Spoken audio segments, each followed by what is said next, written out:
on agenda items?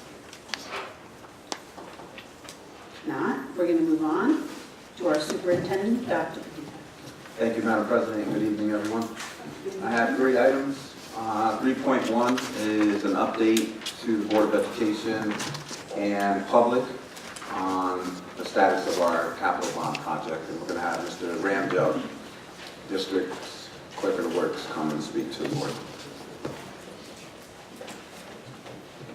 Good evening, everyone. Happy New Year. 2019 brings with it a lot of great things when it comes to our improvements of our education facilitation and infrastructure improvements. I'm going to start with our capital project status.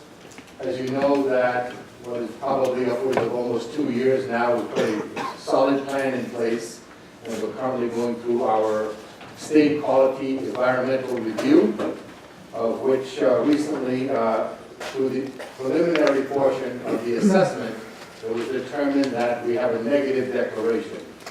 What that means is that there are no findings and no evidence thus far that indicates that there are any adverse environmental impacts that have to be studied or remedied so that before we can move on.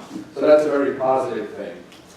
Between now and February, towards the end of February, the environmental engineer will continue with the evidence findings and to substantiate the negative declaration, and it's anticipated that that it should come to conclusion if everything goes well by the end of February. In parallel with that, the Facilities Committee met as recently, immediately after the break on January 3rd.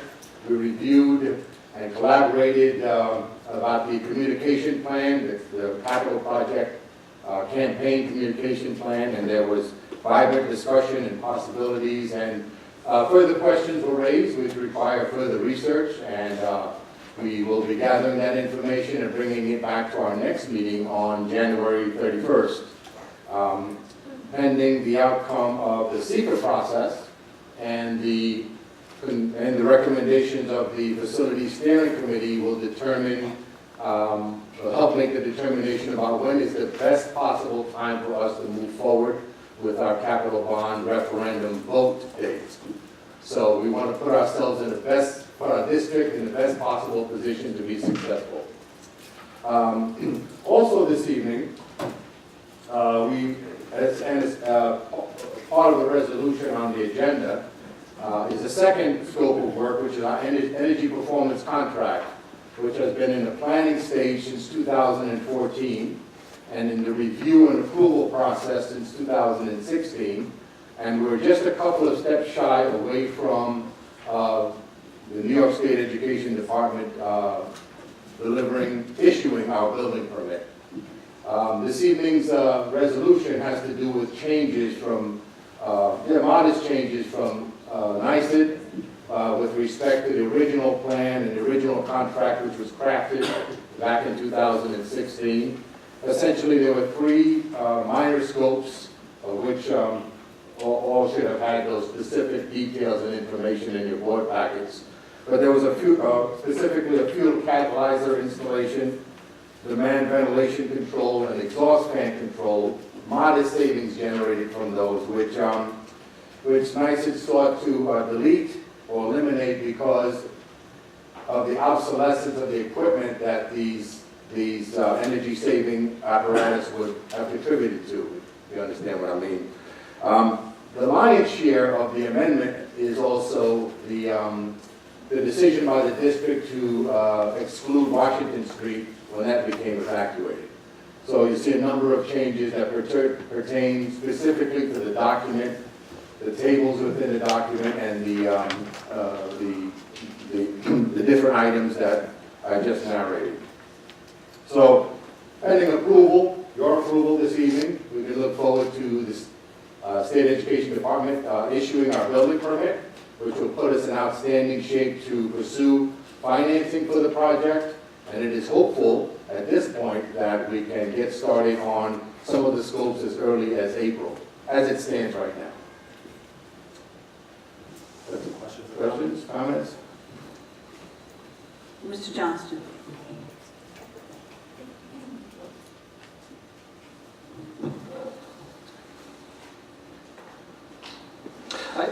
question about the division of the two referendums, the simple majority referendum and the supermajority referendum. And I found one particular document very helpful in studying these items.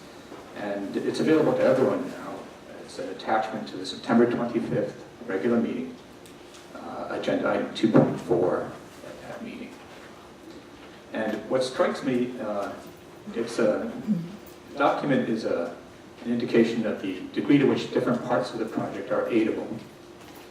And the thing that strikes me in this report is that the CTE building is aidable to a much lesser degree than the rest of the project, at 38%. And at that meeting I asked about that, and I was told that the aid amount was 38%. Well, for the other items, the aid is much more. And because of the large expense for that building on the order of $75 million, it contributes greatly to the amount that it will be the local share that will be paid for out of local taxes. That amount for the simple majority referendum is on the order of $71 million. And for the supermajority, it's on the order of $86 million. And the bulk of that figure, $50 or $60 million, comes from the CTE building. So my question is, was any consideration given to having the CTE building portion of the project be, in effect, swapped with the air conditioning and the air quality work that's currently in the supermajority referendum? And I'm just wondering whether any thought was given to having the CTE building be kind of the optional part in the supermajority referendum. It would provide a way to greatly reduce the tax impact. Given the degree to which the other things are aidable, the local share could be much lesser, on the order of $30 million or so. And if 10 or 20 of that is already in capital funds, in reserve funds, the tax impact could be really minimized. And I'm wondering, was any thought given to presenting that kind of option to the board? Oh, yeah, yes, Mr. Johnson. Now, in that almost 2 years of collaboration and many times deliberation, the cycle of which the process went through some 22 different times was a proposed plan, was collaborated, deliberated, then it went to a conceptual drawing to be able to illustrate the plan, then it went to a construction budget, and it went from the construction budget then on to our capital advisors to determine what the impact, what the appropriate aid would be, as well as the impact. So, in answer to your question, yes, it was deliberated very heavily in terms of what our needs were. The CTE facility is one of those that are necessary in the project, that the committee thought was absolutely necessary in the project, given the expansion of the programs, the projected expansion of the programs, the number of students that are now enrolled, and the fact that our students are receiving certifications and going and gaining employment there immediately. So all of those factors were considered. And I will also share with you that we did go back up to the state and collaborated with them and provided them further detailed information, because in truth, the initial aid allocation that was calculated was less. And we were able to get them some significant millions of dollars more by providing them more detailed information. They were exceptionally surprised, I guess the word to use, in the fact that we don't send any of our students out to BOCES. That we have this high number of students participating in vocational programs, and we are administering them in-house at NFA Main and North.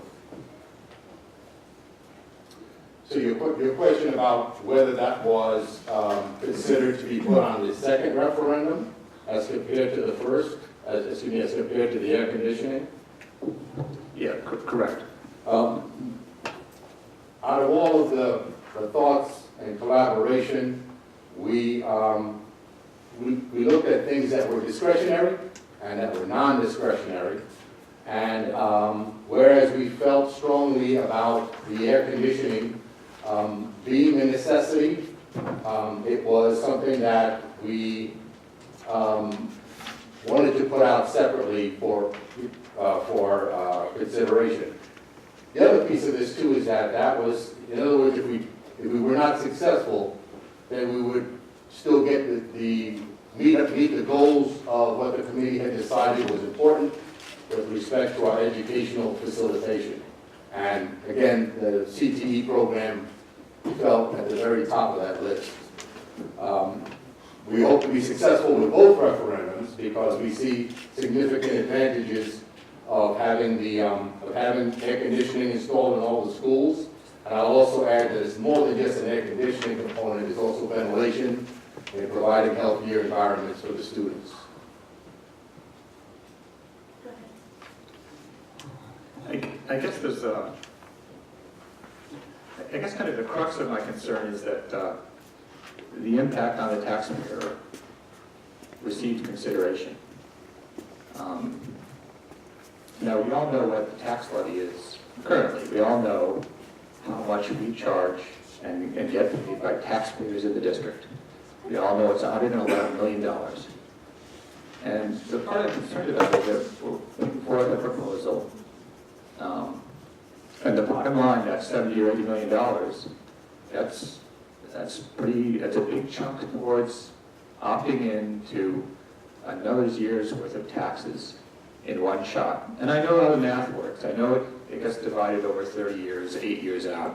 But essentially, it's a big chunk of what our annual levy is, and we're asking the public to opt into it. And it just seems that we have other options that would greatly minimize that effect on the taxpayer. And I'm happy to hear if other board members feel similarly, or whether they feel comfortable with the plan as it is. Ms. Prakash? Yes, I'm going to give what I think, being on the committee for 2+ years, also being brought up in the city of Newburgh by parents who were tradesmen. I feel that it would be an affront to many students and their families if we did not consider the CTE building. That's like telling our students, well, if you're not going to college, you're not worth this investment. And we're supposed to be an inclusive district. Our CTE classes and programs has risen every year. I think we're going to be offering 22 options come September, with waiting lists because our facilities are not big enough for them. So I think putting it on as a second referendum or a separate proposition is almost a slap in the face to the students and children that want to go into this particular type of education. They would be certificated in certain things, be able to go to 2-year schools in certain things. And I think putting it on as a thing, well, you know, it's an extra like maybe air conditioning, is the wrong message we're sending to our scholars and our students. And I think it's lessening of what they want to pursue. And as we well know, not every child wants to go to college. Not every child wants to be a professor, wants to go with that route. And we should give every student in our district as much opportunities as we can.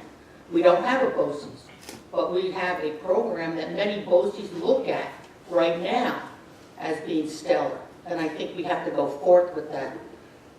So I would not want to see it on as a separate. I would want to see it included. And one of the reasons why it's a new building, that's why we're getting less aid.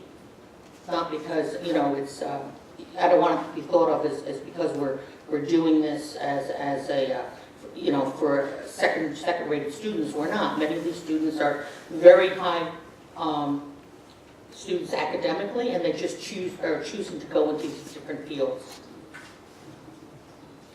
Any other comments, or Mr. Levinstein? And then I'll get to you, Mr. Stringer.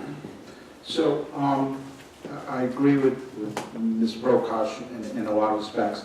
So my wife went to cosmetology class in BOCES quite a few years ago. I'm not going to say how many, I'll get in trouble. But, so just having a peek at the cosmetology class here, I think it's the same equipment from that era when she went to school.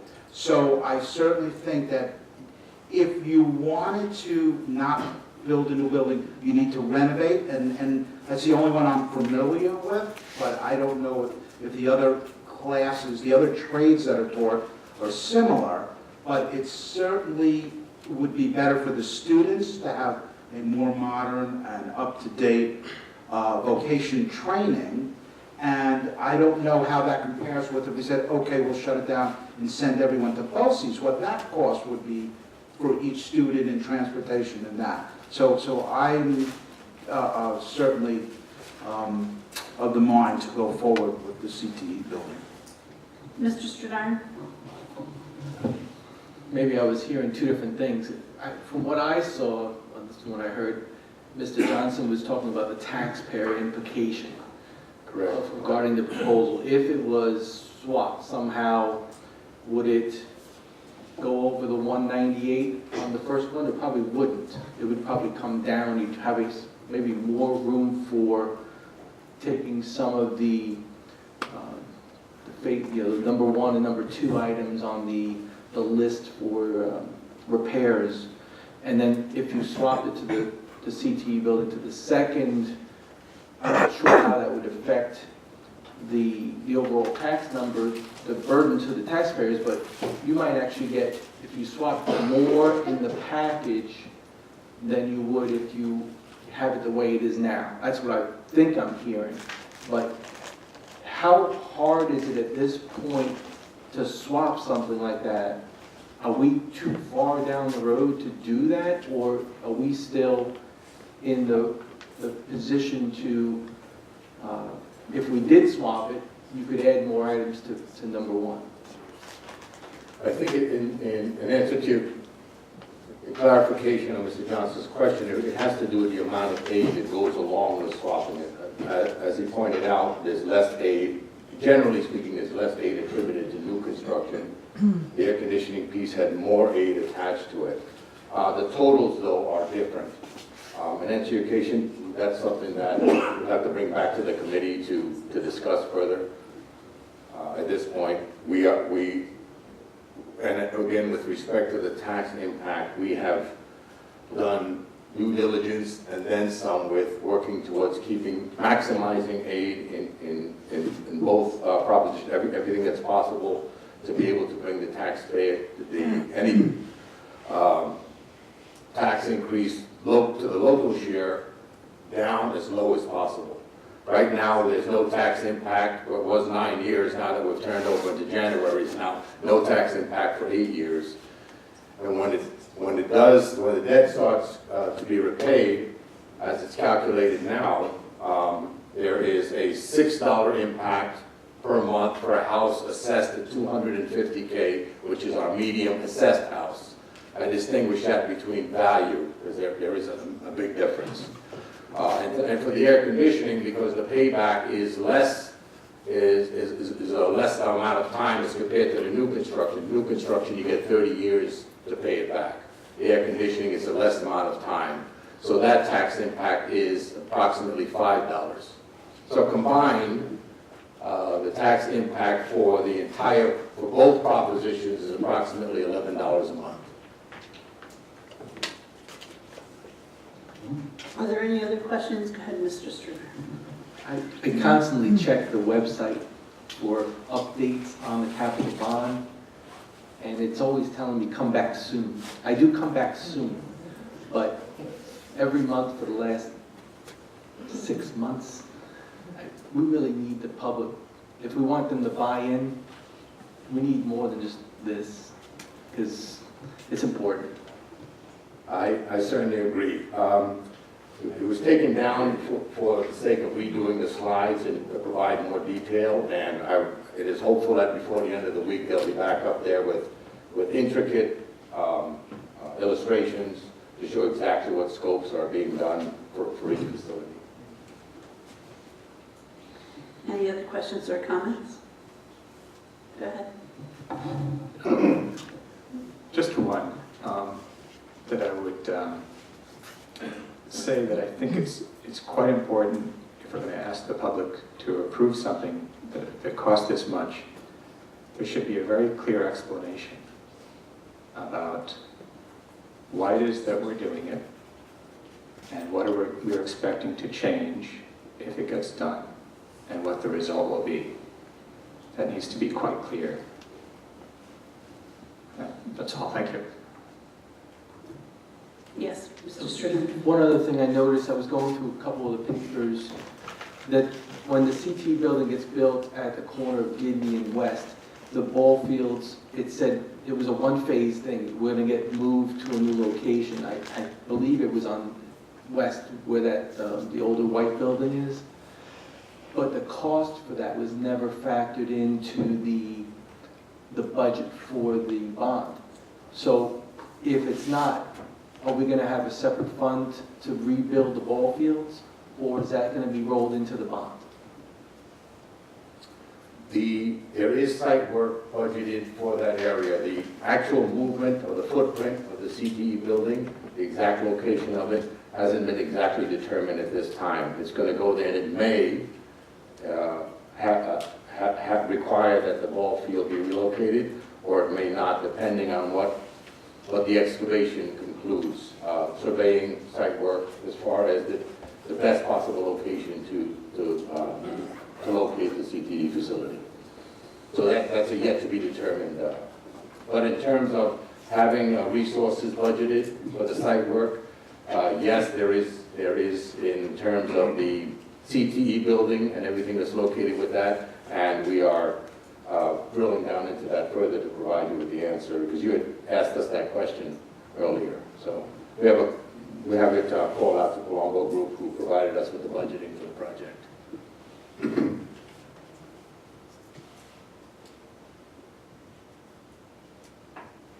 All right, thank you, Mr. Ramsar.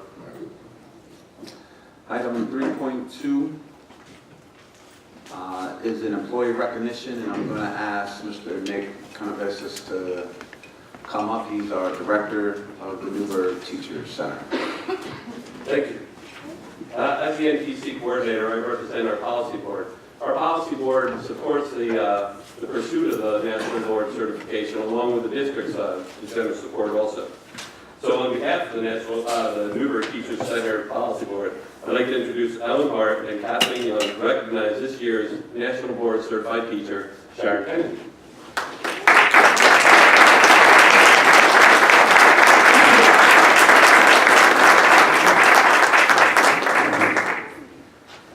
Good evening. This is really exciting because a few years ago I was standing here like Sharon, and it's awesome. So National Board Certification is a voluntary process designed for teachers to demonstrate with standards-based evidence the positive impact they have on student learning as a result of their deep and abiding understanding of students, content knowledge, pedagogical practice, ongoing reflection and participation in learning communities. Candidates for board certification submit evidence through use of student work samples, lesson videos, and written summaries and reflections that show that their practice meets the 5 core propositions and national board standards for their content area. These standards are standards which all teachers should strive to achieve, are created and maintained for teachers by teachers, and are regularly reviewed and revised. The National Board Certification is considered the gold standard of teaching. Candidates for National Board Certification must submit a body of work in 4 separate chunks called components, which when combined and a successful score is achieved, means that the teacher has demonstrated accomplished teaching. The entire National Board Certification process can take from 1 to 5 years to complete. Much depends on the candidate's choice to complete 1 or more components each year. State University of New York recognizes those teachers who have achieved National Board certification as having the equivalent of a doctorate degree in the pedagogy of their certification area. Currently, only 3% of teachers nationwide are National Board certified. The Newburgh School District should be proud that we have 13 NBCTs currently employed in our classrooms and should encourage all qualified teachers in the district to pursue National Board certification if they choose to do so. I'm going to hand this over to Ellen, who'll talk a little bit about Sharon. And so we are here tonight to honor Newburgh's newest National Board Certified teacher, Sharon Kennedy, fourth grade teacher from New Windsor School. Sharon achieved this certification after a rigorous process, and she is now recognized as a middle childhood generalist, ages 7 to 12. Now, as Kathy just alluded to, the National Board gives a candidate 3 years to certify and an additional 2 years beyond if they have to retake a portion of it. But Sharon completed her process in just 2 years, which is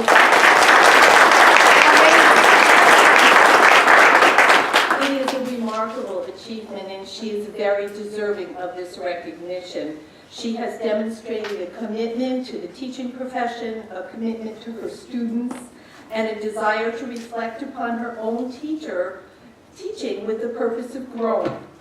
She is now a teacher leader who will contribute to the professional development of colleagues and support staff.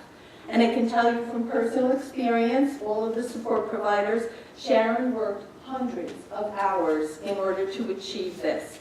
Days, nights, weekends, always weekends, Sharon was hard at work. And so tonight and going forward, we honor you. We respect you, Sharon Kennedy, for this great accomplishment.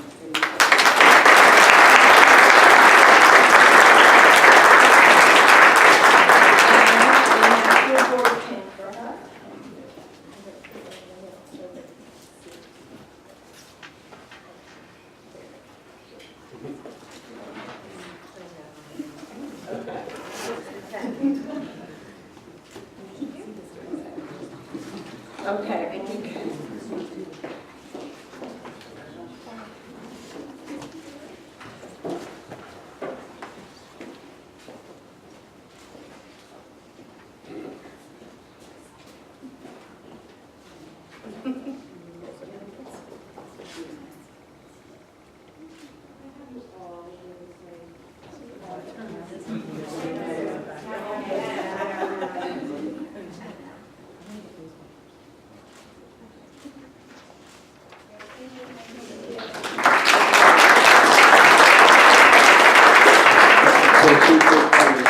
Consider's crying. Just wanna, she's so supportive. And 7 through 12 generals?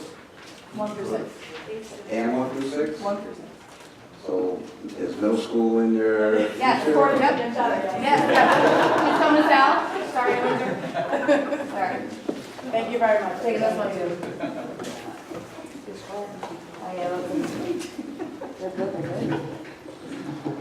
Congratulations again. 3.3 is a presentation on the 2017-18 assessment data. And we're going to call up our Deputy Superintendent and members of his division, PASS, to present to the Board of Ed and the community an update on this data. Thank you, Dr. Padilla, and members of the board. This evening, we have 2 of our team members that make up a team of 3. We have Mr. David Brown, our Director of Planning and Accountability, and we have Ann Lytle, who is our Director of District Data. David and Ann are going to present for you the 2017-2018 grades 3 through 8 ELA math and science results, as well as the region's performance. We will share with you some of the graduation rates, but the 2014 cohort continues to be embargoed, so we cannot share with you the 2014 cohort. We can share with you 2013 and beyond. At the conclusion of the presentation of the data, because that's the work that we do, is present the data, we will share with you, we will turn it over to our C&I team that we do a lot of collaboration with.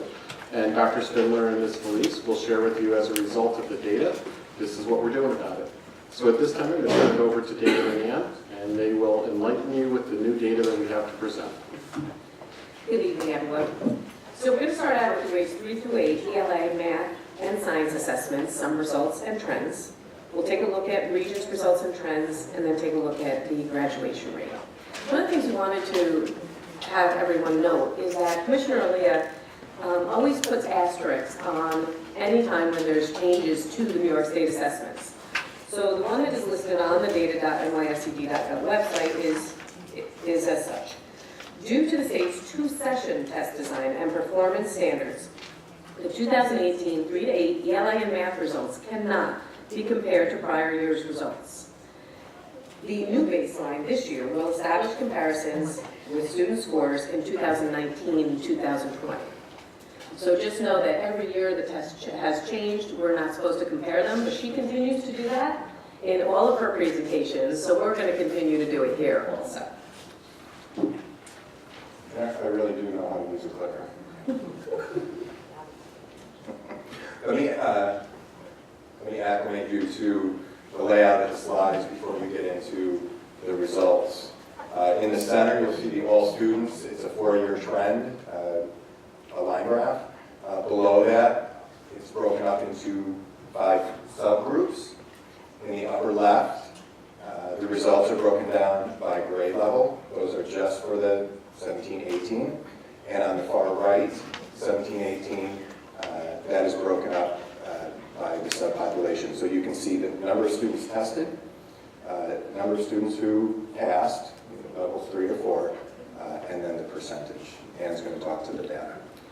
So as you take a look at this particular graph, we're looking at the race ethnicity at the bottom, and we are showing gains anywhere from 0%, we're remaining consistent, to a gain of overall 7%. What we're looking at is just the ELA. This is grades 3 through 8, and its proficiency levels 3 and 4.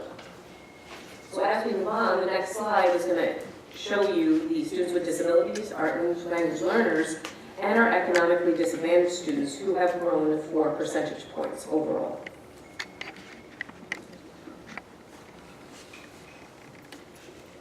This particular chart shows, it separates the grades 3 through 5 ELA, and then the grades 6 through 8 ELA. At the top, we have about 5 schools that are making consistent gains, and all of our schools with grades 6 through 8 are all making gains.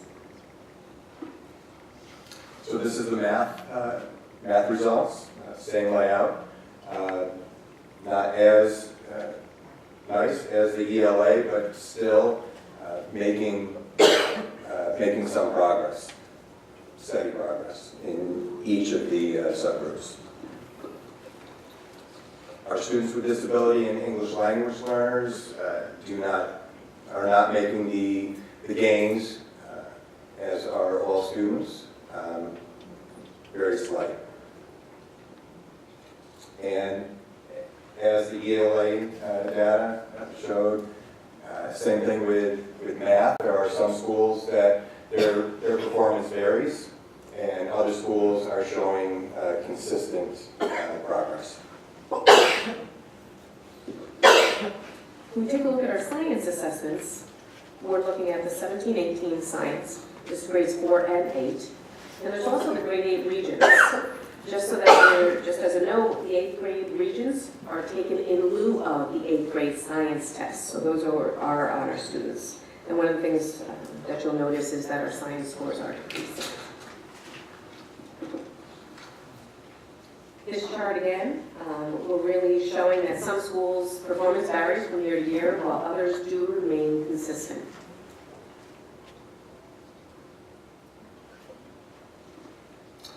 So we're going to get into regions data now. On the left side of the screen, you'll see a 3-year trend in the line graph. Yellow is 17-18 results.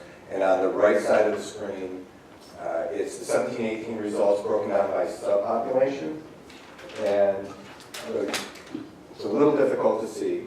On the right side, if you look at all students, so 552 students out of 825 students are proficient in the English regions. And the percentage, 67, is on the right. Now, it pays to look at the number of students who take the test.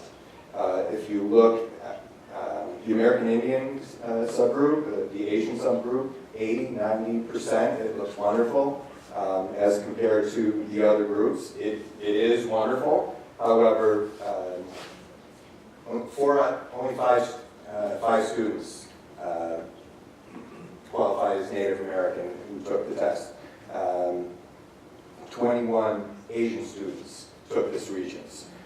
If you compare that to the Black, Hispanic, it's 10 to 20 times the number of students taking the test. So the percentages can be a little bit misleading.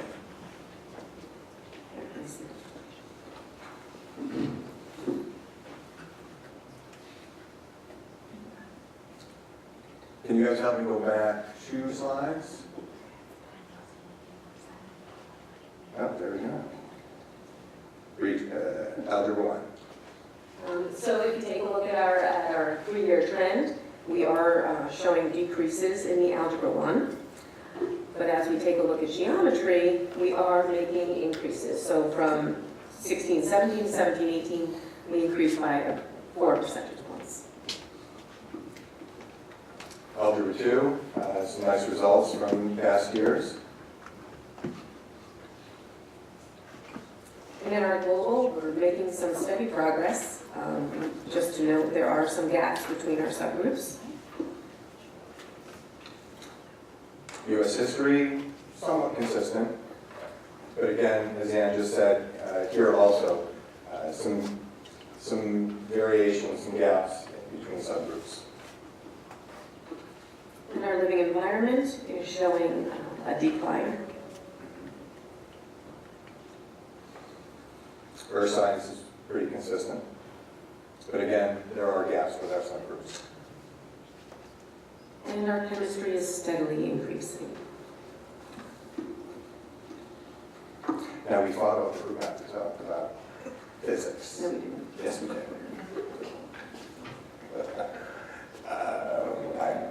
So, 13 students took the physics exam in 17-18. The previous years, no students took it. This is the type of slide and data that makes Ann and I crazy. It makes us extremely nervous. Yeah. So the state will only record subgroups of greater than 5. Anything greater than 5. So Okay. they call it the annual suppression rules. And so the department does not publish results for subgroups with fewer than 5 students or data that will allow readers to easily determine the performance of a subgroup. So if it's 5 or less, they don't. So there were 6 Hispanic students who took the test.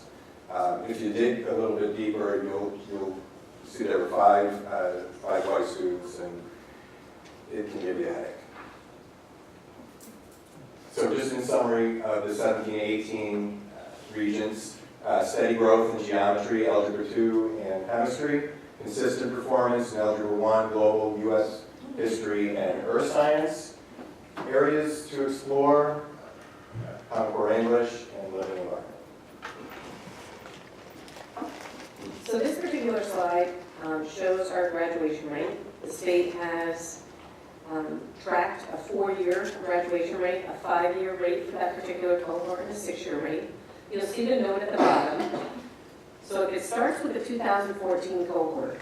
You'll see as you go from left to right, it shows 4 years for June 2018. Then they keep collecting data on those students who were still enrolled after June of 18. So we had a 5-year graduation rate and a 6-year graduation rate. So for the 2014 cohort, we're still working on getting some of that, and some of that has not been released by state ed. But as you take a look down the line, you would kind of go diagonally. So for our 2013 cohort for 4 years, it was 70%. And at this point, we're going to invite Dr. Spindler and Mrs. Louise up to the podium. And there she is.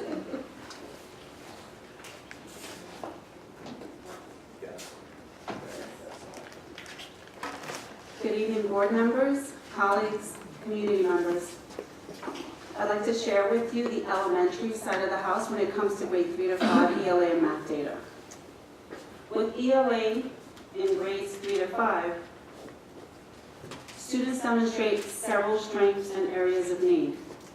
The most salient strength is that students seem to do well with literal questions, which provide explicit information for identifying the main idea and supporting details in both narrative and informational text. In terms of the areas of need across all grades, the common needs revolve around vocabulary questions, which require our students to use context clues in order to identify the definition. In addition, our students struggle with those questions which require non-literal responses, such as point of view questions, and items that ask them to think about a character and how that character changes over time. In viewing how students fare in multiple choice questions in comparison to constructed response items, students experience difficulty with similar items across both types of questions, namely responses comprised of non-literal content. In response to these trends, we've put a variety of supports in place to address the identified needs. Some of the most salient supports, in addition to personnel, are that we shared these findings with administrators as early as August during our summer retreat in an effort to support school-based planning and prioritizing. We also set up Google Team Drive for every school with the district curriculum maps in order to provide improved access to the maps, as well as a space for increased resource sharing within the schools, as well as between directors and the school personnel. Our Director of Language Acquisition is being more targeted this year and more strategic with the support to ELS, using the state's Targets of Measurement tool, which provides teachers with more specific activities to support our ELS in developing their deficient modalities. The Sunday Literacy Program has been implemented in all ICT classrooms across grades 2 to 5, thanks to the Division of Exceptional Learners, to further support language and literacy development in the integrated settings. With mathematics in grades 3 to 5, students also demonstrate a variety of strengths and areas of need. Students appear to do well with base 10 value, place value, simple geometry, and basic algebra. However, they struggle with complex questions involving fractions and multi-step modeling. In math, students also demonstrate great need when it comes to writing the constructed responses.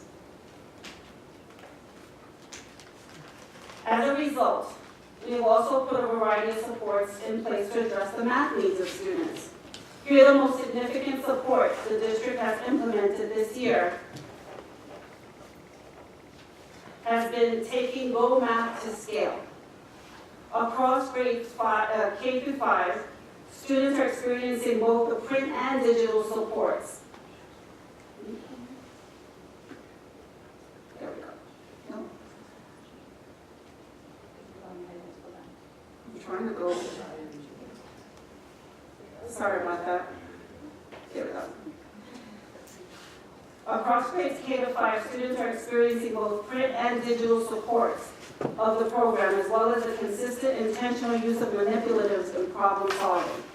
To ensure that the implementation of this great investment is maximized and beneficial to our students, our cabinet team visits schools regularly during the math instructional block to observe student engagement, program pacing, and to identify any barriers that need to be addressed through professional coaching by our consultants.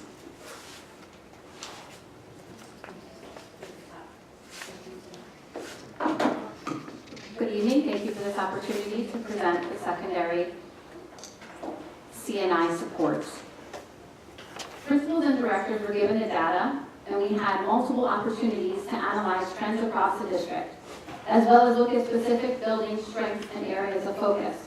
For tonight's purpose, we will be looking at it from a district perspective and how CNI is supporting the contact core areas. In the slide here, math 6 through 8 noticing, students show strengths in procedural skills, such as one-step equations and fluency.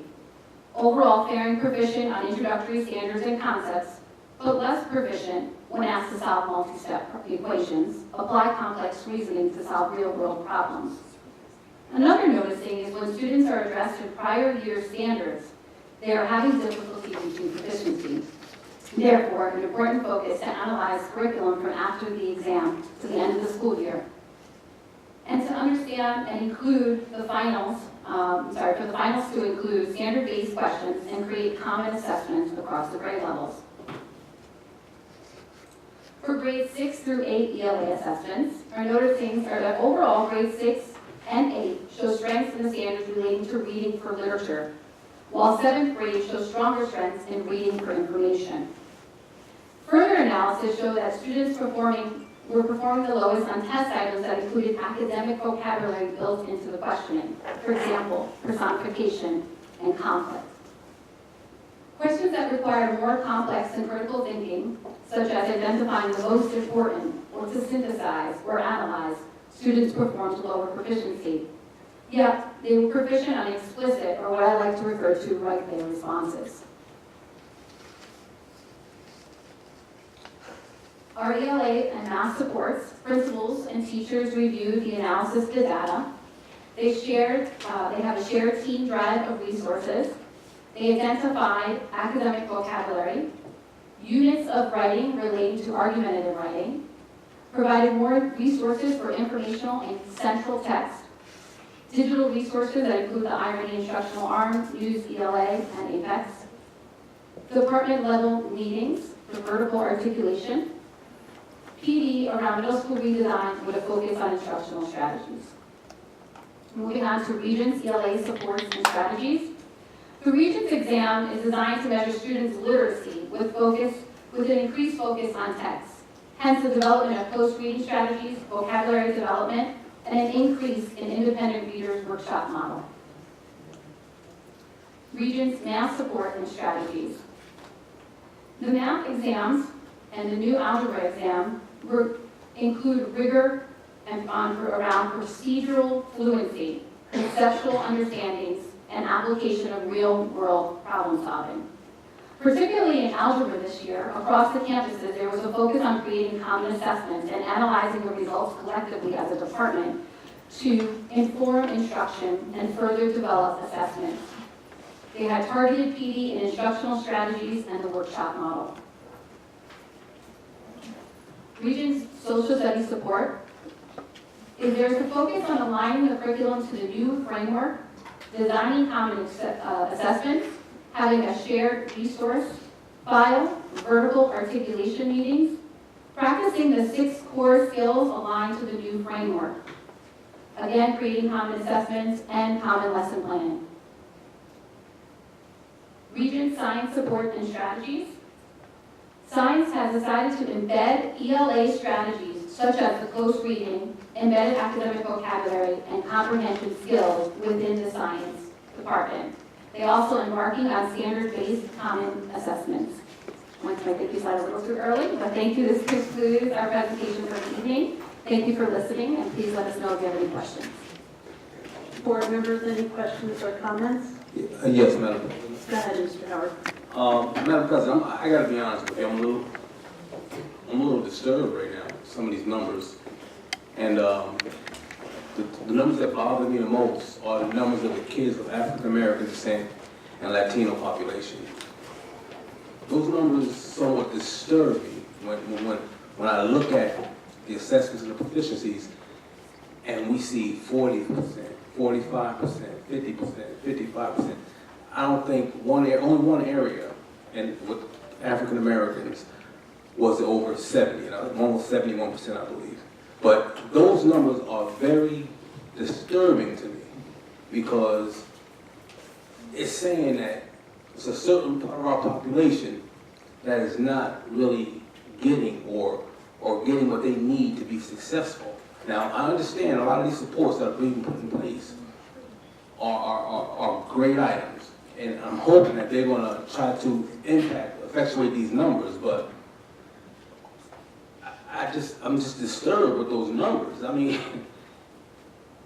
those numbers, to me, when you look at the numbers of African American, when it broke it down by demographics, they're sad. They're sad numbers.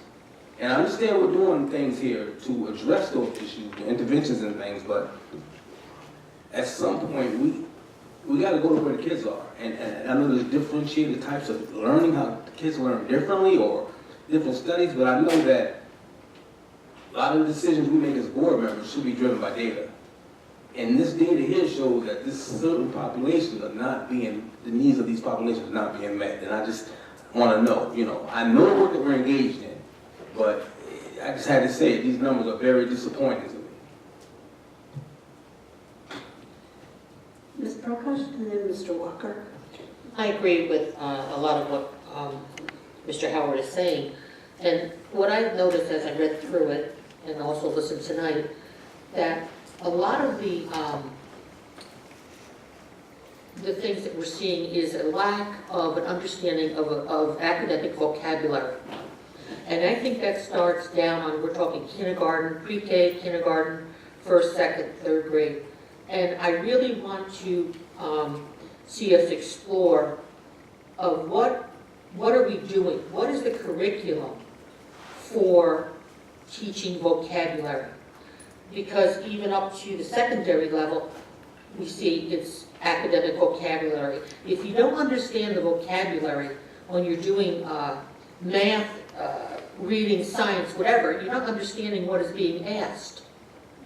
So we really need to have a focus, a refocus on how to teach vocabulary, not by a program that you can go on, what is that thing, I read or I ready or this or that. We actually have to have what are teachers doing within the classroom to teach vocabulary.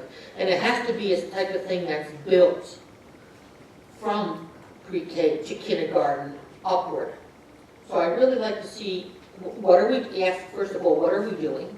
And if we're not doing it, let's start doing it. And how are we going to develop that? Because I think once students have a working vocabulary, that opens a world for them. So I really like to, to really get into that with our CNI. Thank you. Mr. Walker. I wholeheartedly agree with both you and Phil. I think that there is a definite relationship between vocabulary and scores on tests.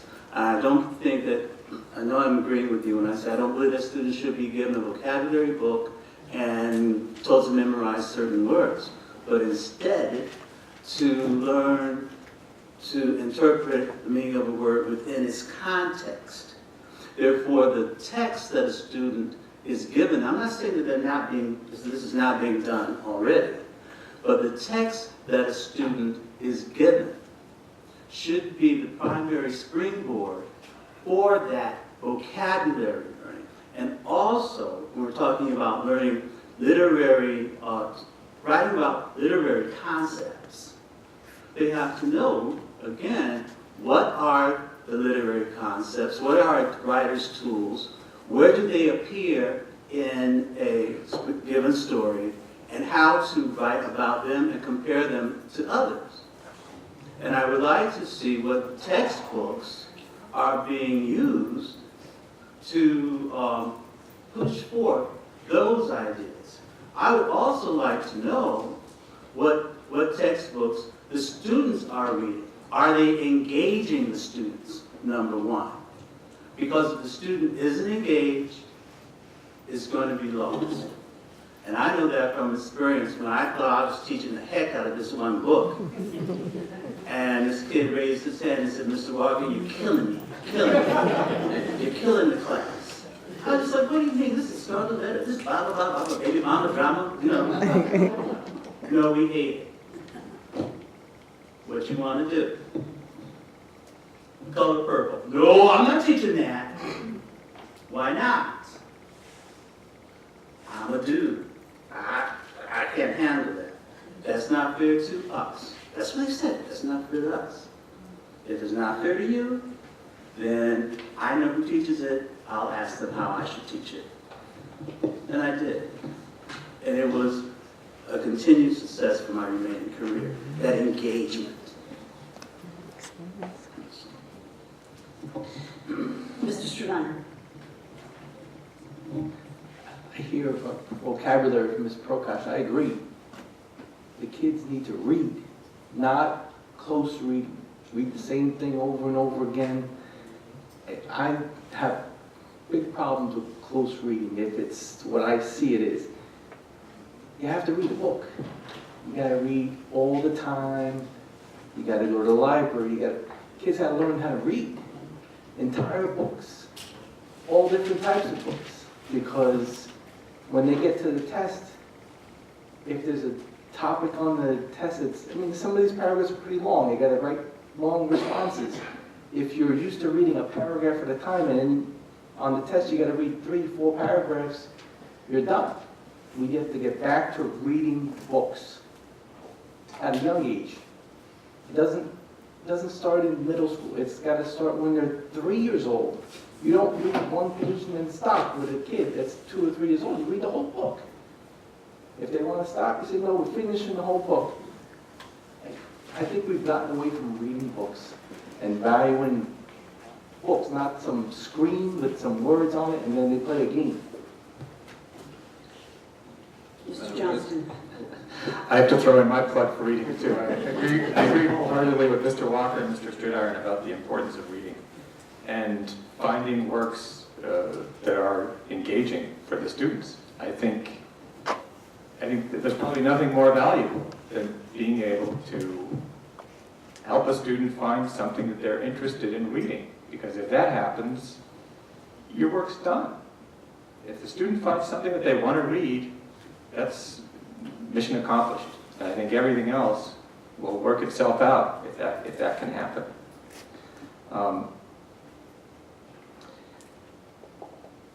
All of this data is interesting, but I can't help throwing out an idea that it might be interesting to try and get a handle on how much is a student reading. If you have a typical second grader in the Newburgh School District, how many books are they going to read in the course of a year? And I'll let you in on a secret. It's a little survey that I do when I'm talking to kids. I'll ask, what are you reading? Oh, what else did you read? How many books did you read this year? And I would encourage the administration within the school district to try this exercise and see what you find out. Thank you. Mr. Walker? I would also encourage,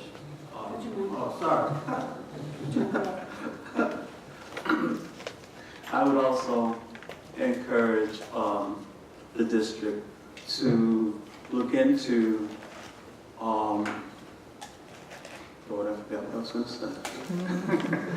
Old age. To really investigate this relationship between vocabulary and writing. For instance, if a student reads in the directions to explain the character development within a certain text, and they've been taught and told what characterization is, they may not be able to, they might short circuit when they see the word character development, which is a pretty standard term, but not if you are,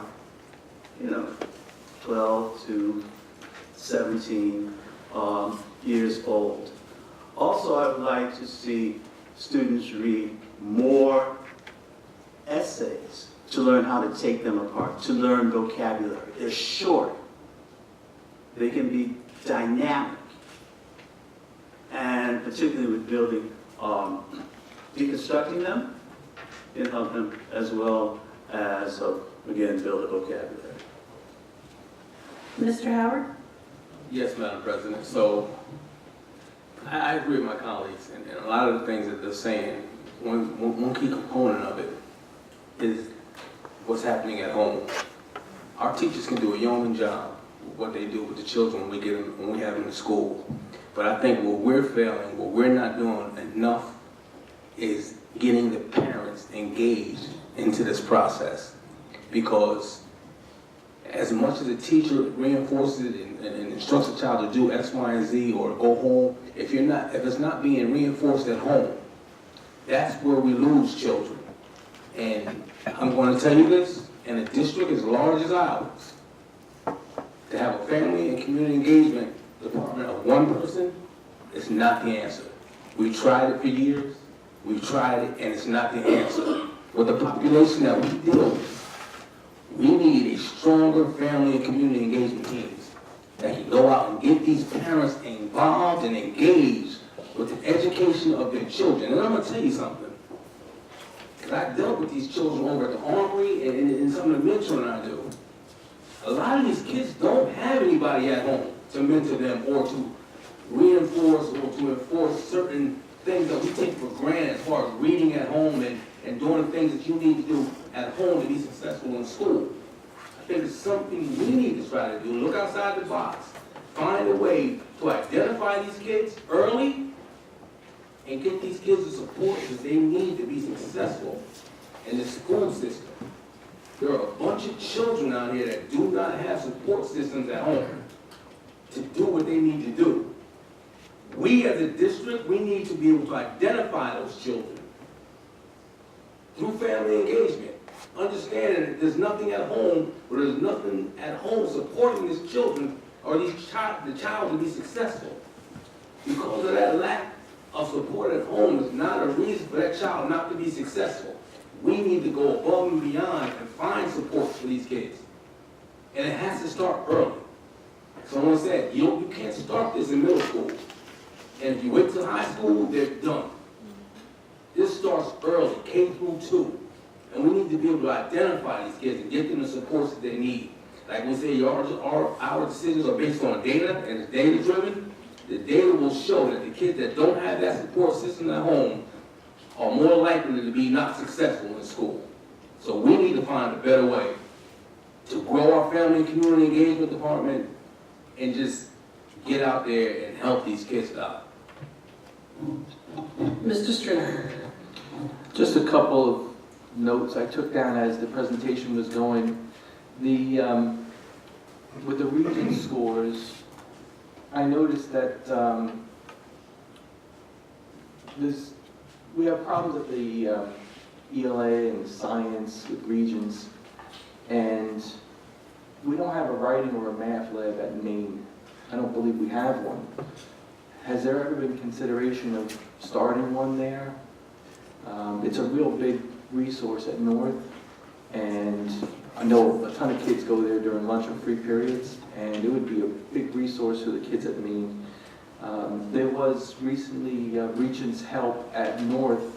I don't know if it was for an entire week, but it wasn't offered at Maine as well. So I don't know if that's a building decision, if that's how that came about, but I think we need to provide the same services throughout all 3 campuses for our high school. The graduation rates. What percentage of the graduation rates were due to Apex? Is that something that we can quantify as a number or a percentage that got them over the hump as far as being able to graduate by using that program? And is there a correlation between the English region's decline and use of Apex to get the credits, since I personally don't believe Apex is a good learning tool, but I'm just one. I would like to see if there's some kind of correlation between the students that took Apex and their region scores. I'd like to know that. And there's a lot of other questions. I see progress in ELA. It's small, but it's progress. Math is quite disturbing. Science it's very disturbing. I'm not sure what what happened there, but I also would like to learn, I don't know if there's any numbers that are taken into foreign language as far as any kind of assessments that you can see what progress foreign languages is making in the last few years. Thank you. Mrs. Burton?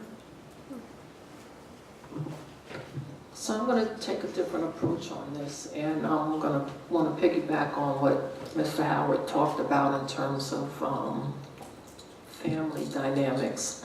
He didn't say it that way. But particularly for students that are from inner city Newburgh and have a lot of what we call in the human service field. We've done a lot of work around social determinants of health. And so it begins back to the basics, Newburgh basics. It begins at birth, and it begins before kids come to school. And if Mr. Howard is true in what he says, that we have a large group of kids that don't have support at home, then there's another system in place that isn't working either. And that's the system before they come to the school district. And if they're coming to the school district in K and they haven't had vocabulary development at a very early age, then they're already behind. They're already behind. And so I don't have the data, but I think it would be worth the district looking at data in terms of where are kids, if they're not in a nursery school, where are they and what are they doing at birth through, 4 or 5? If they are kids that homes are getting social services and, grandma or uncle are getting paid to babysit, well, that's a problem. That's a systemic issue. And I would suggest that maybe we look a little deeper than this, because we already got kids coming behind, they're already behind. And so this data is interesting. I mean, we got to keep in mind these are 3s and 4s. So these are kids doing very well already. So what about those 1s and 2s?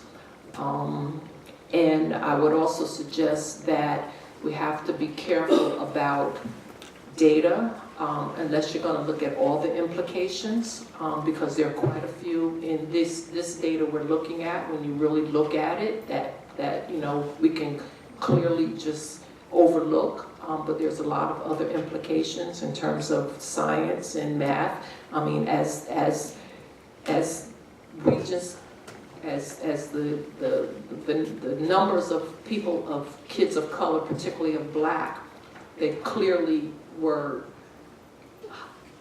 a big decrease in terms of percentage-wise. So that is a problem. That's an implication that needs to be addressed even with the high achievers that we're looking at here, 3 and 4s.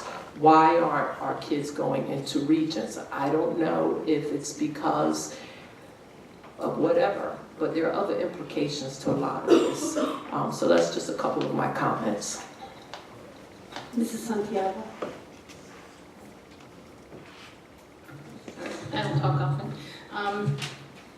I agree with everyone, and obviously we're such a big district that there's just so many variations and so many different levels, all I'm sure great suggestions.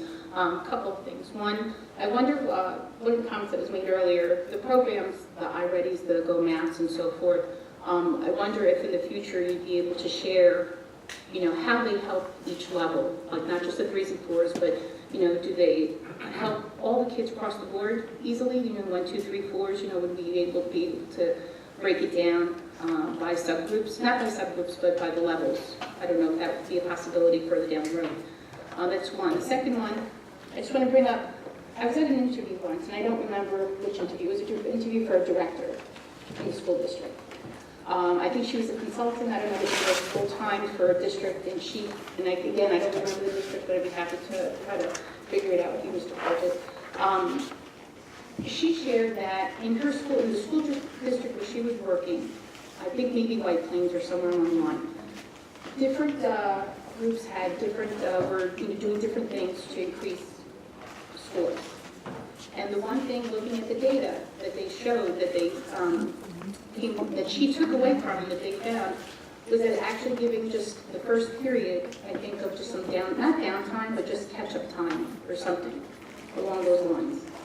So yes, we have a lot of programs. Yes, our kids come from, supportive areas, not supportive areas. Our teachers obviously, have a full day trying to, get through the hours that are mandated and so forth. But we just have to find a combination of what we can do, and of course provide, find ways to support our families outside. Thank you. Yes, Darren. Since, we'll have to take a look at the data, but since we are possibly seeing a problem with the students coming into the district when they're 4 or 5 years old, why don't we consider making the class sizes smaller in the elementary schools, starting with K1, 2. That way you can have more intense work with the students, one-on-one, or have some kind of intense program, so by the time they get to the grades where they start writing essays and reading more books, they'll be caught up or even advanced. I think we need to look at this because, yes, we're making progress, but to me, it's too slow. We're already 4.5 years into this, and I don't even know what to say. I want to say a turnaround. I want to say we're making great progress. We are making progress, but we're also going backwards in some areas. I can't quite put my finger on it. I want to have an answer, but class sizes have always been better when they're smaller. Do we have the ability to do that in a quick turnaround time? Okay. You all know, would you like to speak? Okay. You all know that I'm a data person. I've spent a lot of time looking at this data. I think the past people, very skillfully done. Very nice. Nice job. Although in general I see upward movements, 31% in levels 3 and 4 in ELA in grades 3 through 8 is not good. 31% passing means a whole lot of other kids didn't pass. A whole lot of other kids. So ELA at 31%, math at 27%, and 4th and 8th grade science, just not good. We really need to ramp up what we're doing in curriculum to be able to address the needs of our kids. And as Mr. Howard and Mr. Walker and others have said, we need to look at some of our subpopulations to be able to address their needs to better meet their needs. When our English region scores have a declining, a downward trend, that is a concern, a deep concern to somebody who's been in education 48 years. Very concerning. So I have a couple of questions, and my question is, have we looked at our data, especially in the 2- and 1-year global study at North, and compare that to the 67% of our students who are in levels 3 and 4? At North, our global studies students are taking the 2-year global studies in 1 year. And I'm asking, are we doing better that way? Or are we doing better in our 67% in giving global studies in 2 years? Maybe we need to look at that trend and adjust that in social studies. I agree with everybody that said vocabulary is a problem. Vocabulary is a problem, and we need to address teaching of vocabulary. We also need to go back and look at Bloom's taxonomy. Our kids are doing great at the lowest levels of Bloom's. Bloom's is a taxonomy of 5 levels, and it goes from very simple to very, very advanced synthesis of ideas and of questioning. We need to take a look at that, and we need to go back to Bloom's taxonomy and help our kids and our teachers to work with Bloom's in helping our kids achieve. I think when we're looking at questions, and both of our CNI ladies presented, they're having problems with analyzing problems, with evaluating, and with synthesizing things, taking things from what they know and changing it into something new. And that's all Bloom's taxonomy. They have to go back to that. So I think we really need to do a lot of work in curriculum, and we need to take a better look at what the data is showing us and how we can address specific things in addressing our specific problems. So after I kind of gave my thing, do you want to finish? We're going to move on. I want to agree with you. Also, since you said you were dating data person, and I would like to become one, but I don't have that facility, you know. But I would like to become one. I do know that for the past 25 years or so, there's been one particular piece of data that has always struck me, and that's the fact that some data states that by the time a black boy reaches the 4th grade, he's been on par. He's been on par with his classmates. At the 4th grade, there's a drop. That's where it happens. That's where the problems begin. Now, it was one time taught that autism was genetic. We all know it's not. We know that academic learning, except for kids with special needs, is not necessarily a genetic problem. This can be handled, and I believe it because I know the teachers in this district. And if we involve them, not just give them a textbook and say, read the textbook, we're going to go, involve them, make them active, we'll see a big change. That's it. Thank you. Everybody done? We're going to move on. I just want to thank Pass and the team. Also want to thank all of our presenters and Board of Education for your questions, your comments, your insight, and overall commitment to working as a team and supporting the district moving forward. So a lot of questions were asked, a lot of comments were made, and the team and I will certainly sit down and unpack all of it. Madam President, that concludes my items for this evening. Thank you. We're going to move on to Board Committees, Personnel Committee. Mrs. Brokash. Yes, I'm going to be short and sweet. We have a lot of resolutions on tonight that we discussed. I'm not going to go over them all because they're on there. And also we had discussions on agreement with Inter-Campus and discussions on budget items upcoming. Then we went to P&G. Please. Again, overall update on that you saw tonight on the EPC. And the first discussion of the first response tower at NFA was discussed. The oil tank at Verizon's pending schedule that is upcoming. We discussed a new winter playground. Security at Meadow and Temple Hill, air quality issues at Meadow Hill and NFA North, and again, budget priorities coming up. Thank you. We're going to move to exceptional learners. Mr. Howard. Yes, Madam President, we had a very spirited meeting where we discussed the consensus around BOCES day and residential students. We also talked about the secondary student process planning that's being used up in the secondary level, and we went over and talked about the exceptional learners budget priorities for 2019-2020. Thank you. We're going to move on to our Library Committee. Mr. Johnston. Thank you, Madam President. The Library Committee met on January 9th. Jason Thomas, the librarian in charge of circulation, told the committee about a new service that will be piloted with grant funds that involves delivering library materials to the homebound. A couple of other new initiatives we heard about with a new library program for young readers at the Armory on Saturday mornings, and a procedural change that allows people to access internet computers without having a library card. Representing the Library Committee, Mr. Stridarn and I participated in a whirlwind tour of school libraries in the district on Wednesday, January 16th. We will report out at the next Library Committee meeting, and we're planning to make a document available to the board.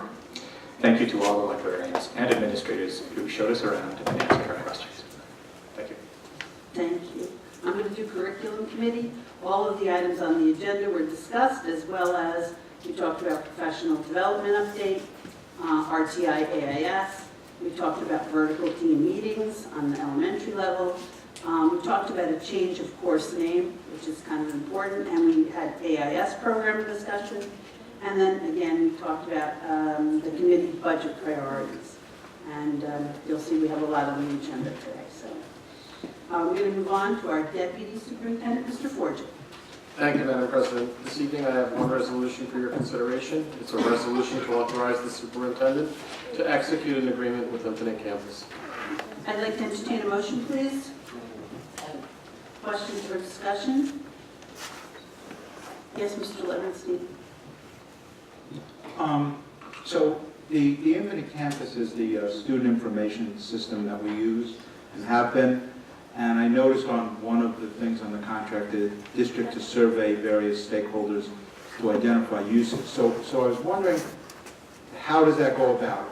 Are students or parents or teachers asked what information they would like to have available to them? And is there a process for that to add their input, to maybe look for some, have different information available that maybe we as the district aren't thinking of? So at this time, we've engaged in a dialogue with Infinite Campus, and what they've asked us to do is to put together two different teams within the districts that have representative stakeholders based on the current configuration of Infinite Campus. The student management system is basically the data repository for our district based on student data. So it holds and it assists us with a variety of different applications. That's the purpose of this particular agreement.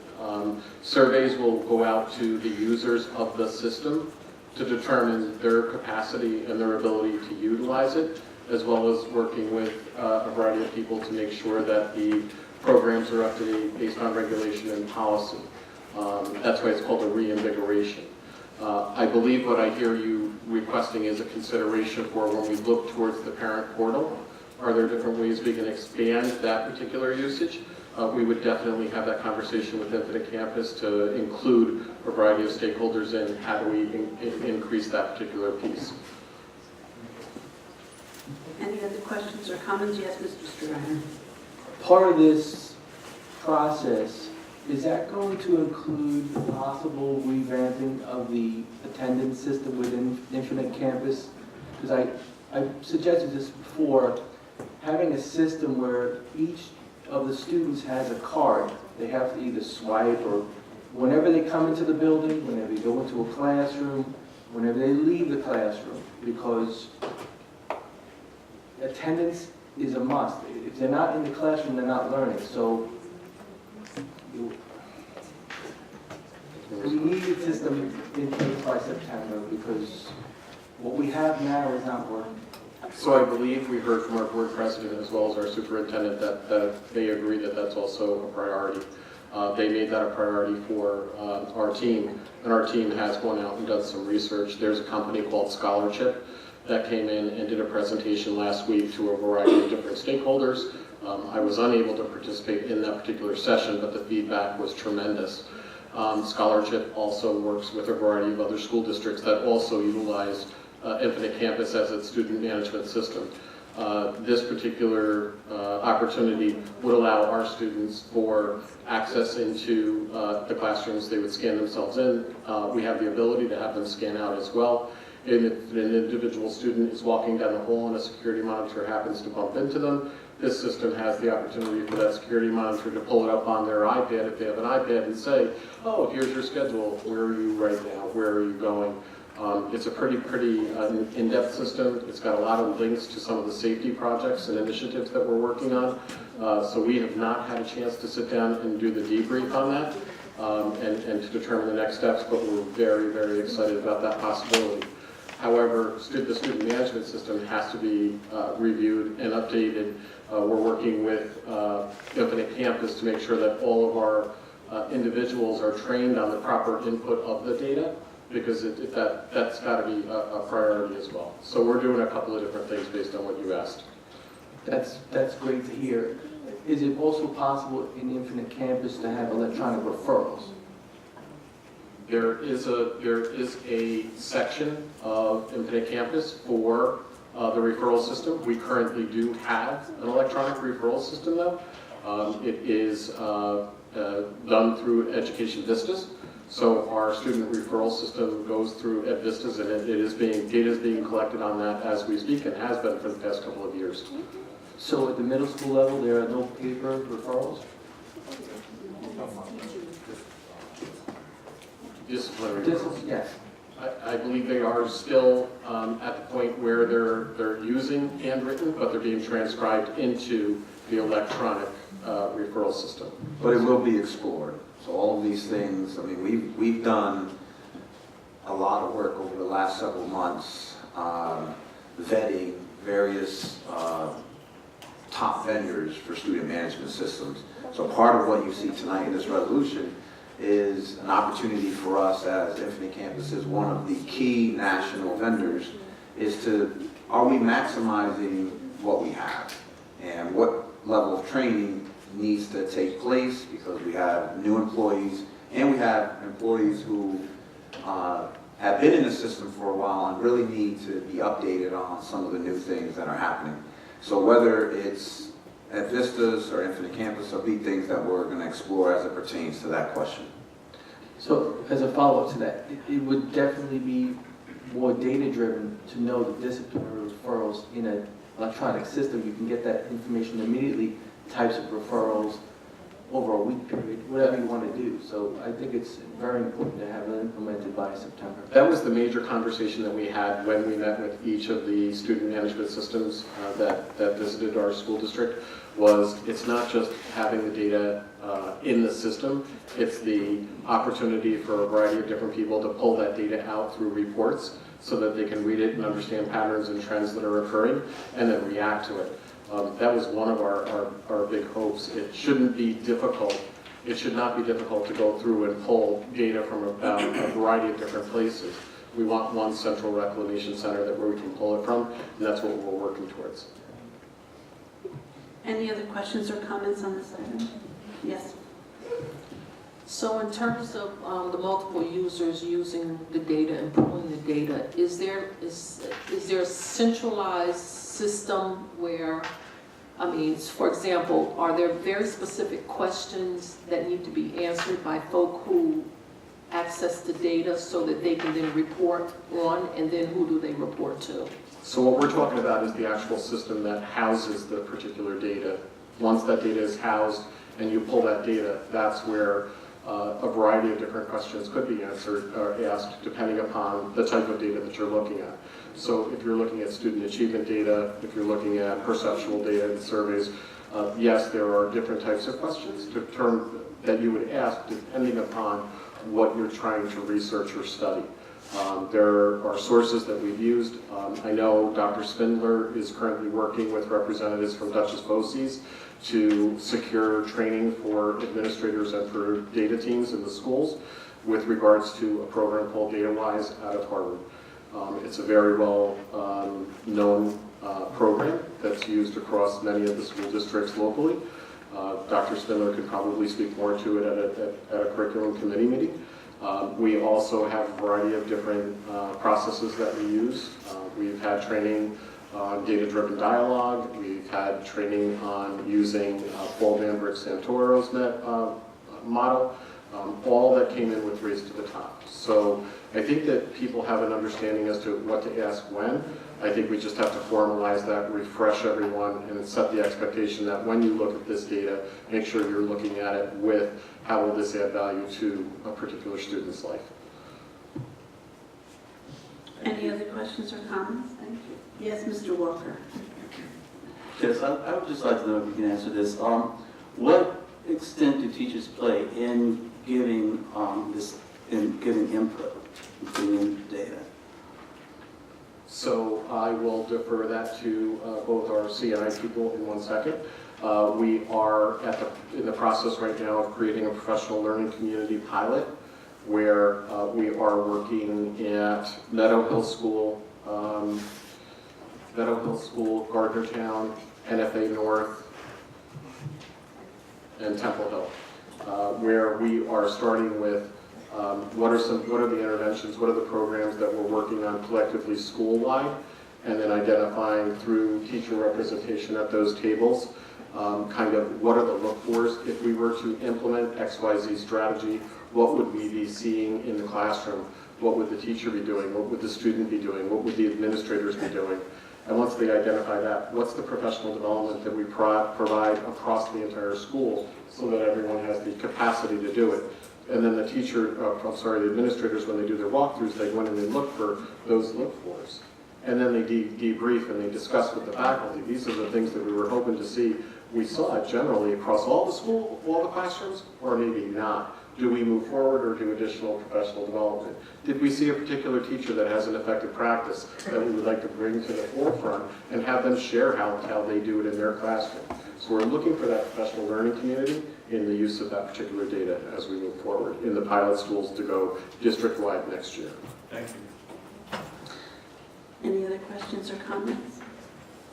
Roll call, Mr. Clark. Mr. Howard? Yes. Mr. Johnston? Yes. Mr. Levinstein? Yes. Ms. Mineo? Yes. Ms. Prokop? Yes. Mr. Strider? Yes. Ms. Santiago? Yes. Mr. Walker? Yes. Ms. Burton? Yes. That concludes my item, Madam President. Thank you. Thank you, Mr. Forte. We're going to move on to our Assistant Superintendent of Curriculum and Instruction, Elementary, Mrs. Felice. Thank you, Madam President. This evening, CNI Elementary would like to propose to the board items 6.1 through 6.5 as part of the consent agenda. Would any member like to separate out any of these items? I'd like to entertain a motion, please. Questions or discussion? Roll call, Mr. Clerk. Mr. Johnston?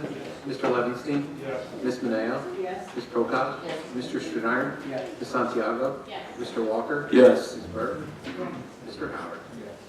Thank you, Madam President. That concludes our elementary items. Thank you, Mrs. Felice. We're going to move on to our Assistant Superintendent of Curriculum and Instruction, Secondary, Dr. Spindler. Thank you, Madam President. Today's secondary curriculum and instruction will present to the Board of Education 7.1 through 7.10 as a consent agenda. Would any member like to separate out any of these items? Yes. Which ones? 7.9. Okay. I'd like to entertain a motion on 7.1 through 7.10 minus 7.9. Questions or discussion on those items? Yes, Mr. Strider. I have a question on 7.3. What is the current status of the funding for P-TECH? How far in the future do we have a guarantee, and what steps are being taken to extend that to further years? We're going to have to circle back to that. To our knowledge and everything that's been communicated out of SED, they're increasing the number of P-TECH programs across the state. So this seems to be a readily secure funding source that is occurring in the state budget year after year. But certainly we can reach out to the state and find out more specifics around the question. The partnership includes IBM, SUNY. So IBM, do we actually have a long-term commitment with them, or is it just year to year? This is their brainchild. They're very committed to us. So it is a long-term commitment, however, we are required to do this yearly contract with SUNY. And I do have more questions on other items. Okay. The item 7.4, we have a couple different approvals over the last, I would say roughly a year, for about $70,000 in drum equipment. Where is that being housed? It's a large, some of these pieces are very large. Do we know where that's being housed, and is that equipment accessible to the students during the day for use in classes? So it's currently being stored and secured in our music rooms. Currently, it's only being used in our after-school program and if it's needed at events, according to Ms. Brown. Our intentions are after the program ends, though, that we will be able to utilize the equipment at a much more effective cost. So just being able to replace drum heads, et cetera, instead of having to buy the entire equipment. The program has expanded tremendously since last year. And then I also want to make a note that there is a difference. There's a steel drum, and then there's also this drum, so that may be where you're seeing or combining it. It's two different programs. Do you have any other questions on the items except for 7.9? Yes, Mr. Levinstein. Just another note on with the P-TECH. I mean, seeing all the accolades coming from this program, and Newburgh being one of the originators of it, I can't see that the state would ever want to pull back on funding for this, and that it's used as an example for other school districts. Any other questions on the items that we're discussing? Yes. So on 7.4, back to the inventory, is there an inventory list, a comprehensive list of where everything is, what school, and the items? So there is a list of all the musical items that are kept. Are you referring to just the music or any other items in the Empire program? Just this particular? Yes, we have an inventory of it, and we keep all of our invoices and our purchase orders, and we are aware of where they're housed. So now, how many schools, where exactly is all of this inventory? So it was housed at Meadow Hill, and now it's at Temple Hill. The other way around. Oh, the other way around. Sorry, Temple Hill, and now it's at Meadow Hill. The instructor moved schools and took the program with him, but we bused students so that they can still participate in it.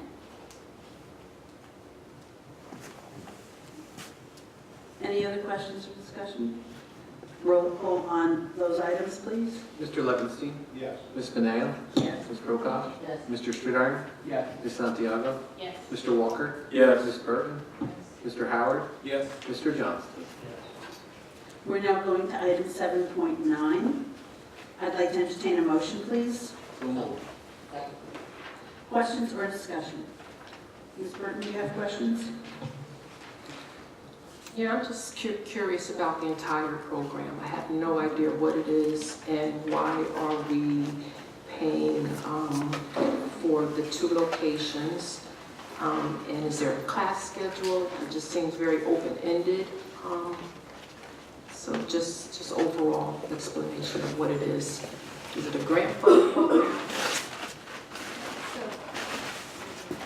So it is funded. It's called an EPE aid, and it's for students that have to be 21 years of age or older. And so it helps students, or if they're actually functioning below an 8th grade level, they can also have an opportunity to participate in this program. And it's really for them to be able to secure the alternative, which you would probably know as a GED or otherwise known as a TAF. I can provide in further detail more information about the program, and including like 3 years of reports that they showed some steady growth and progress for our adult education program. And additionally, they offer social support services to the families that are there, as well as ELL language services. Any other questions or comments? Madam President, I'm sorry. Go ahead, Mr. Howard, and then I'll come back to you, Ms. Okay, yes, Madam President.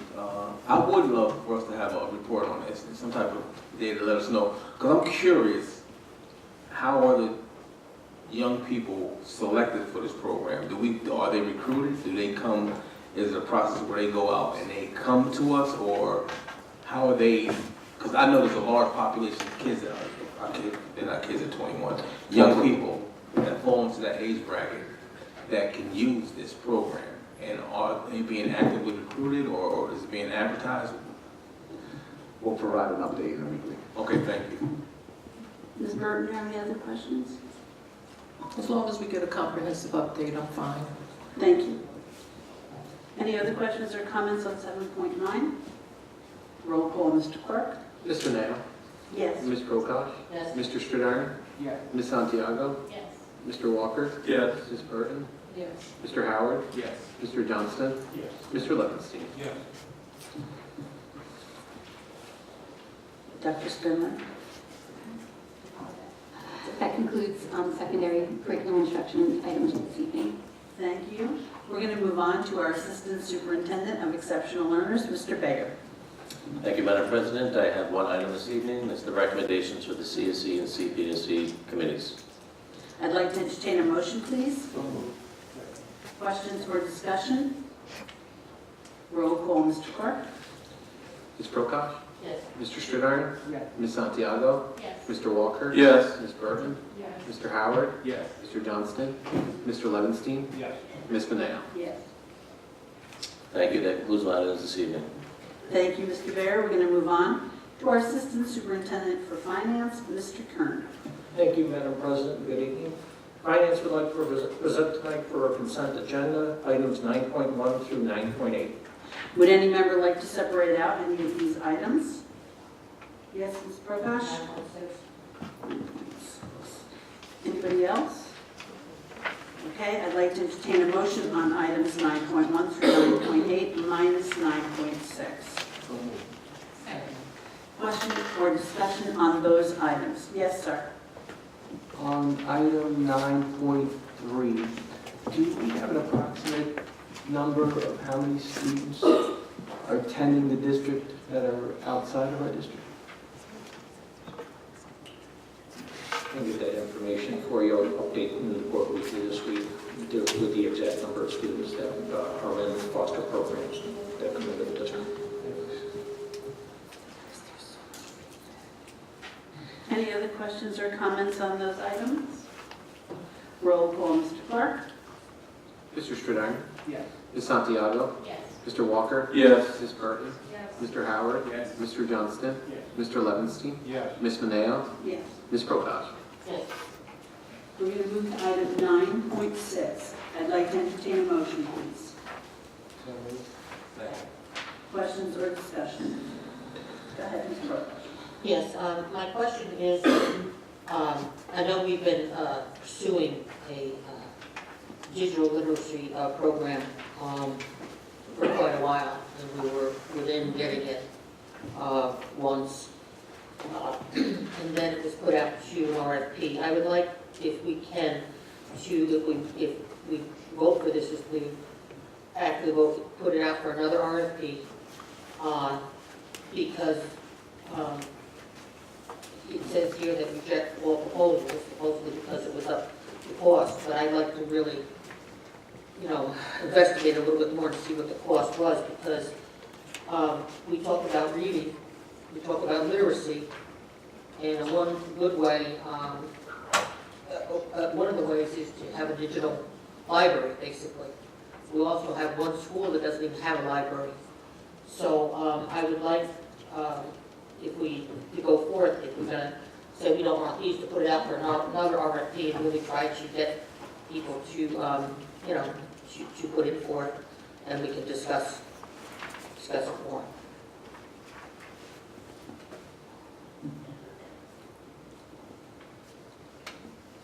Anybody want to answer, Ms. Prakash? I wasn't sure.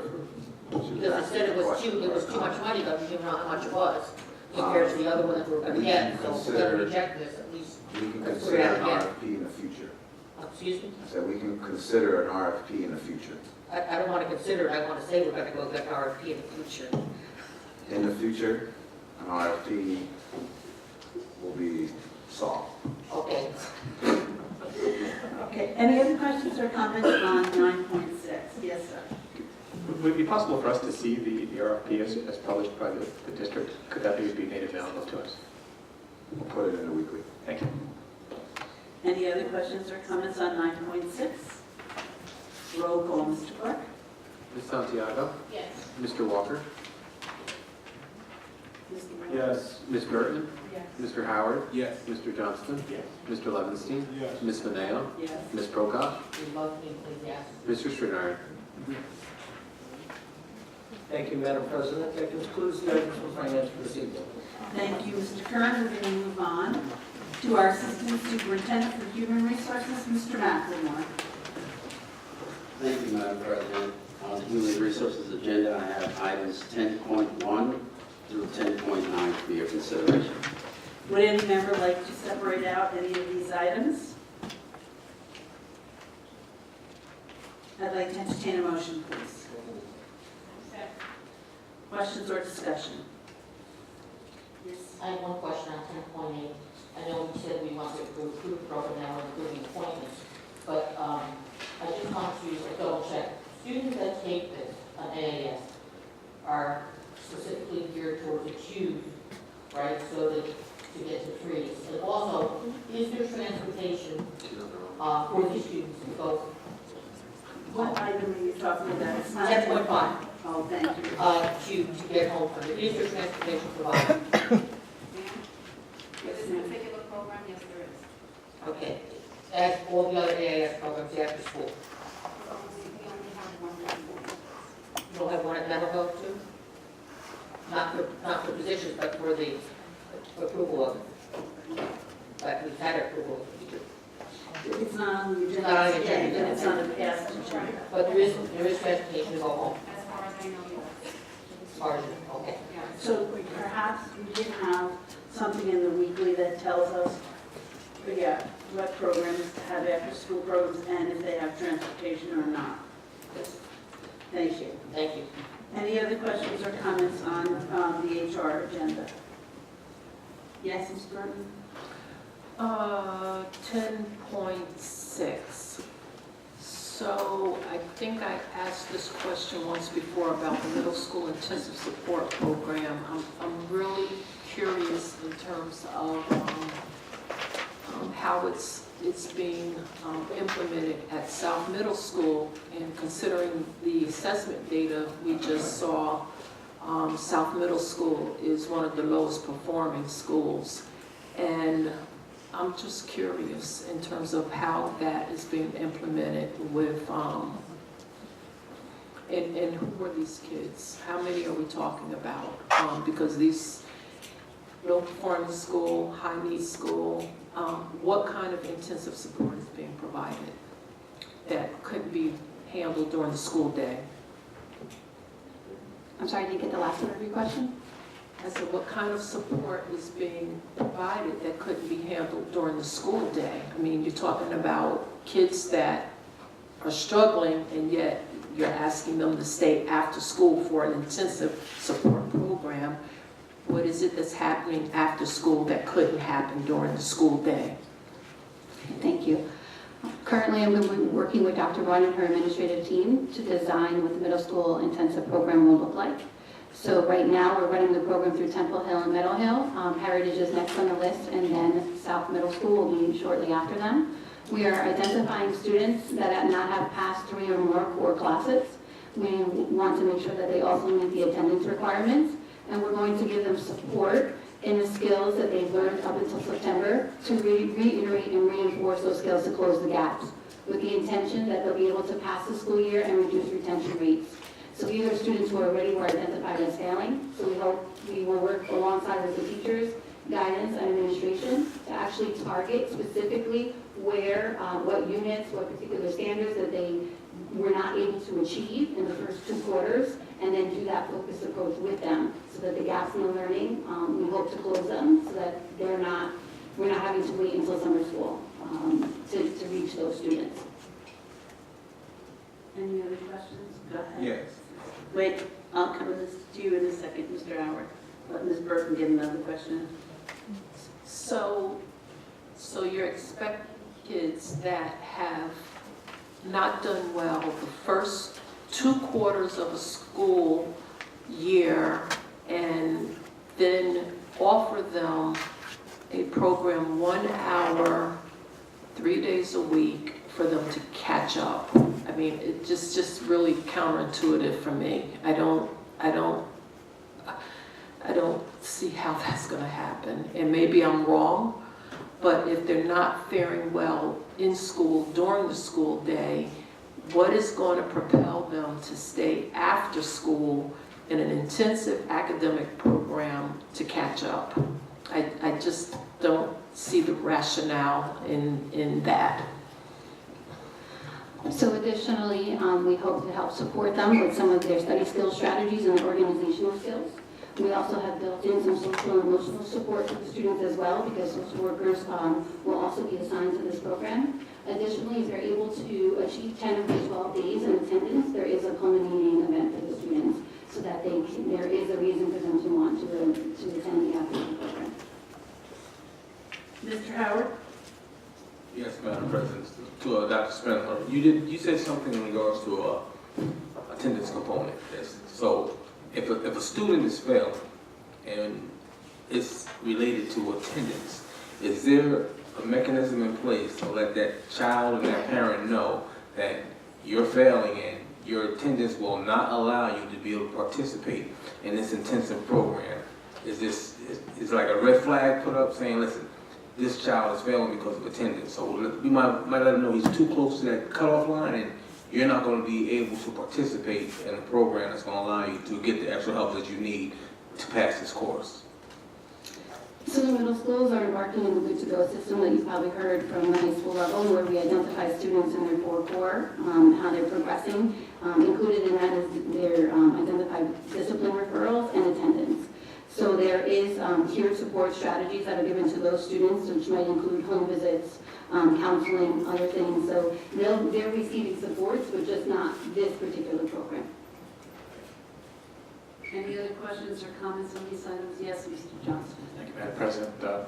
Just a question about 10.3, the Empire State After School program. I'm just wondering whether the APEX system is used at all in connection with that program. So your question is APEX used in the Empire program? That's correct. So the APEX program is used in the Empire program for secondary 9 through 12. Any other questions? Yes, Mr. Stritter. That's an approved program. The credit recovery is approved to be used for APEX.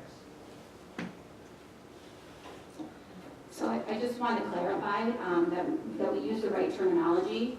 So we're doing grade recovery per quarter for students, which is different than a credit recovery. So we want to make sure that that's explicit in our Empire program. Credit recovery is only offered to our senior students who have already taken the courses and are going to retake them through APEX. So that's different than the APEX Empire program, where they're doing quarterly grade recovery. So high school students are taking APEX recovery of quarters, but it still changes their grade. That's a form of credit recovery. Well, I can change my grade per quarter, but that doesn't necessarily mean that my end average would be. We hope that that's the intention. And all grades are subject to a content area teacher accepting those grades. I thought the Empire State grant was for tutorials and enrichment. They also can be used for tutorials and enrichment. We use them for multiple reasons. So have the staff in the Empire program been trained to use APEX? There has been professional development given to the high school staff over the summer, and we do have additional days allotted for any staff that is in need for it. So the intention would be that the principals do hire teachers that were trained in it, but we also have additional days to offer any other teacher that might need to be trained in it. Okay. I think this is rolling besides just what's here in human resources, yes. So if you have some questions, write them in and we'll put them in the weekly, okay? Because you're looking at Well, weekly is a confidential document. I mean, I would imagine publicly that we have some kind of a idea of what APEX and the Empire program is doing. So that's different. That's not human resources. We're on the human resources part of the agenda. So what we're going to do is we'll ask Dr. Padilla to maybe do a little bit of during his section, to do a report on credit recovery. Okay? Is that what you want? Okay. That would be. Mr. Walker, would you like to ask a question? No, I'll pass. Okay, thank you. Anybody else, questions or comments? Roll call, clerk? Mr. Walker? Yes. Ms. Burton? Yes. Mr. Howard? Yes. Mr. Johnston? Mr. Levinstein? Yes. Ms. Mineo? Yes. Ms. Prokop? Yes. Mr. Strittmatter? Yes. Ms. Santiago? Yes. That concludes my items, Madam President. Thank you. Thank you, Mr. McElroy. We're moving on to the clerk of the board, Mr. McCoy. Thank you, Madam President. I have the approval of the minute from the January 8, 2019 meeting. I'd like to entertain a motion, please. Questions or discussion? Roll call, Mr. Clerk. Ms. Burton? Yes. Mr. Howard? Yes. Mr. Johnston? Mr. Levinstein? Yes. Ms. Mineo? Yes. Ms. Prokop? Yes. Mr. Strittmatter? Yes. Ms. Santiago? Yes. Mr. Walker? Yes. That concludes my items, Madam President. Thank you, Mr. McCoy. We are now at the portion of the agenda for public discussion on non-agenda items. Please refer to the procedure sheet next to the sign-in sheet. Do we have anybody signed up? No. Would anybody like to address the board on non-agenda items? I'd like to entertain a motion to adjourn this meeting. Roll call, Mr. Clark.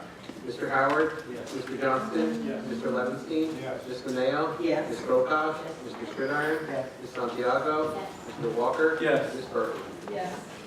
Thank you, and have a nice evening.